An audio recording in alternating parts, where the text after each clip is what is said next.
শুধু তোমাকে চাই, আর কিছু জীবনে পাই। বাংলা চলচ্চিত্রের ইতিহাসে সালমান শাহ এমন এক নাম যাকে ঘিরে দর্শকদের আবেগ আজও অটুট। কিন্তু তার মৃত্যুর প্রায় 3 দশক পরও একটি প্রশ্নের পুরোপুরি সমাধান হয়নি। 1996 সালের 6 সেপ্টেম্বর ঢাকার স্কাটনের বাসায় মৃত অবস্থায় পাওয়া যায় জনপ্রিয় এই নায়ককে। শুরুতে ঘটনাটি আত্মহত্যা হিসেবে বিবেচিত হলেও পরবর্তীতে তার পরিবার ও ভক্তদের পক্ষ থেকে ওঠে হত্যার অভিযোগ। এই মৃত্যুকে ঘিরে হয়েছে একাধিক তদন্ত ও দীর্ঘ আইনি প্রক্রিয়া, কিন্তু রহস্যের আলোচনা থামেনি। সম্প্রতি সালমান শাহকে স্মরণ করে আবেগপ্রবণ হয়েছেন শাকিব খান। তার ভাষায়, সালমান শাহ ছিলেন চলচ্চিত্রের এক অনন্য অনুপ্রেরণা। সবসময় টেলিভিশনের পর্দায় বলেন যে কোনো ওনার স্নেহের আমাকে আগলে রাখতেন। উনি বলতেন যে আমার চলচ্চিত্রের ব্র্যান্ড অ্যাম্বাসেডর। উনি বলতেন। তবে হত্যার অভিযোগকে চূড়ান্ত সত্য বলা যায় না।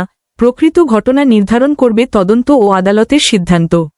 তাই আজও ভক্তদের মনে একটাই প্রশ্ন, সেদিন সালমান শাহের সঙ্গে আসলে কি ঘটেছিল।